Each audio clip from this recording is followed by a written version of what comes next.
maju. Apa kabar Anda? Semoga Anda di hari ini sehat selalu ya. Dan kali ini saya hadirkan lagi seperti janji saya kemarin, atau pleno rekapitulasi perhitungan suara tingkat Kabupaten Belu akan saya hadirkan di konten saya kali ini.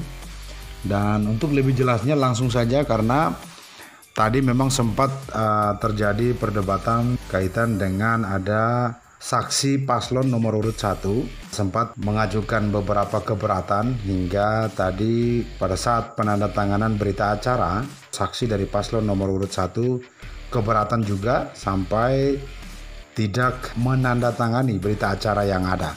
Namun segala proses yang dilaksanakan hari ini tetap berjalan dengan baik.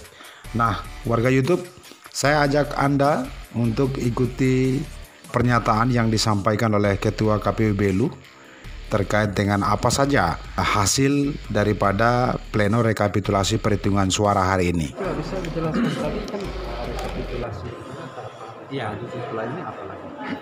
Jadi proses rekapitulasi tadi kita membacakan hasil perolehan suara dari tingkat kecamatan, di mana 12 kecamatan kita merekap hasil mereka, dan selanjutnya kita lakukan rekapitulasi tingkat kabupaten dengan perolehan suara total dari 12 kecamatan.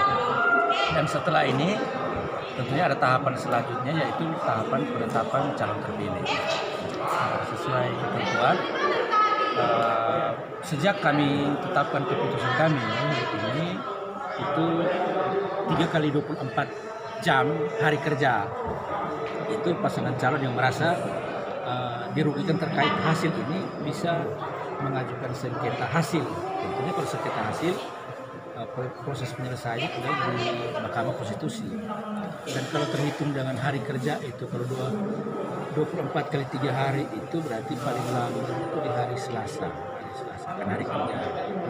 Hari Selasa nanti selanjutnya dari MK akan mengeluarkan namanya bukti registrasi perkara konstitusi.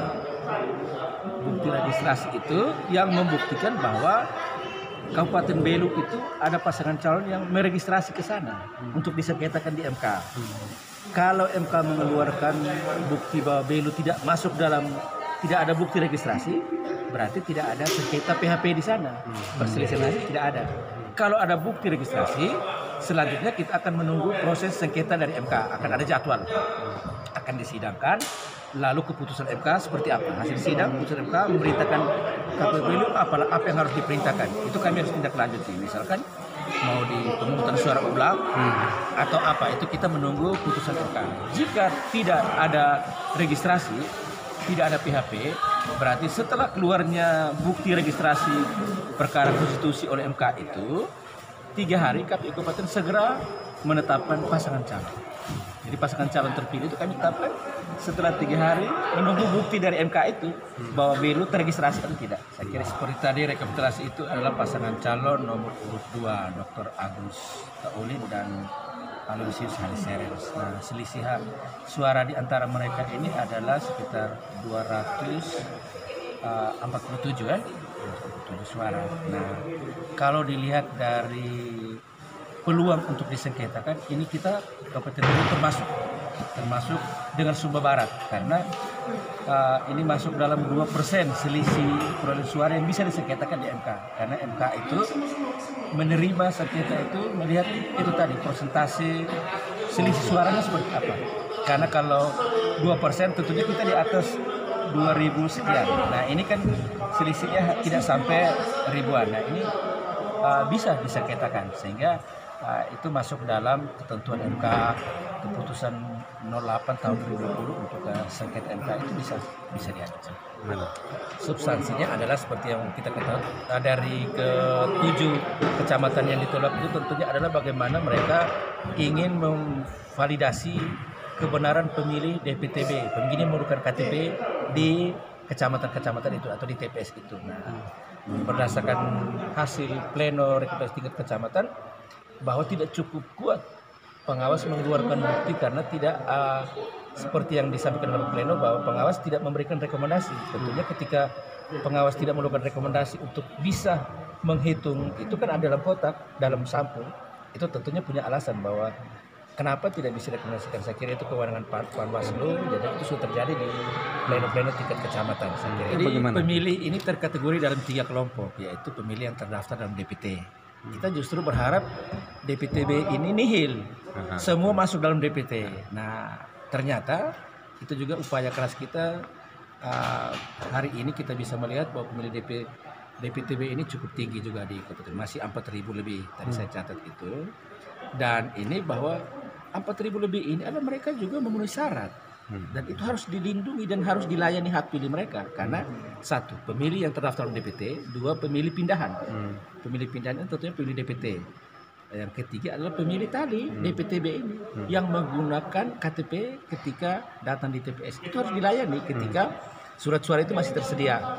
Dan dia memenuhi syarat memilih karena KTP-nya ada sesuai dengan daerah pemilihan di Kabupaten Belu. Ya, kalau tadi secara data itu dari 4.000 lebih ini kalau dipresentasikan itu berarti tidak rata-ratanya itu berarti ada sekitar ya 1, sekian persen kalau dikalkulasikan ke TPS pemilih DPTB, karena yang banyak itu hanya di beberapa kecamatan yang tadi ditolak oleh contoh satu TPS di Rinbesi itu tadi berapa ada 25. Nah, itu hanya terhadap beberapa TPS tadi yang ada di Atambua Barat itu nilainya cukup besar 34. Jadi tidak di semua TPS, hanya beberapa TPS yang jumlah termasuk ini kota Atambua yang di Tenukik. Itu ada 2 TPS 5 dan 7 itu pemilih DPTB-nya banyak karena waktu coklit mereka memang benar mereka tercoklit, tapi kompleks mereka itu digusur di belakang asrama tentara itu kan tanah milik TNI, jadi digusur sehingga mereka pindah. Sesungguhnya mereka sudah terdaftar. Ketika di alamat baru mereka tidak bisa menggunakan hak pilih karena mereka belum pindah domisili ke sana. Di sana tidak bisa dilayani untuk memilih di sana karena KTP mereka masih Tenukik. Harus kembali ke Tenukik, harus kembali ke Sukabiren. Pada saat hari H mereka harus kita layani.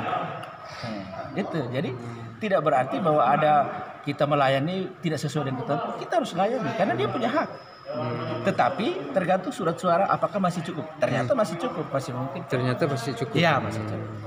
Itu berarti pemilih DPT ada sebagian yang tidak hadir dan pemilih DPTB yang menggunakan surat suara itu. Baik. Terus dan itu aturannya memungkinkan. Memungkinkan. Jadi dia tidak mengkategorikan bahwa ini surat suara khusus untuk DPTB saja. Dia umum. Surat suara yang ada di TPS itu berapa, pemilih yang terdaftar berapa, baik DPT, DPH dan DPTB. Kalau mencukupi silakan digunakan. Oh, jadi suara-suara yang tidak digunakan oleh DPT yang tidak datang itu bisa digunakan oleh surat. Ya, kesimpulannya seperti itu. Kalau misalkan kalau pemilih DPT itu 100%, ya tidak mungkin masih ada surat sisa sebanyak itu, ya kan? Taruhlah satu TPS itu 300 DPT. Surat suara yang kita turunkan paling kalau tambah cadangan kan hanya 305.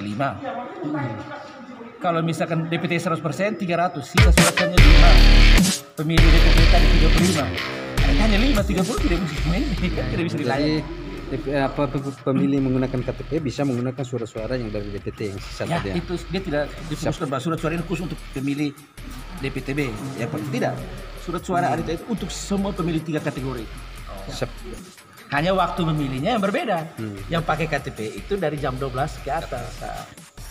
Warga YouTube, tentu tadi Anda sudah simak bersama melalui video tadi. Semoga Anda tidak terus bertanya-tanya ya kaitan dengan hasil pleno rekapitulasi perhitungan suara tingkat kabupaten yang sudah dilaksanakan hari ini hingga pada pukul 18 sore tadi.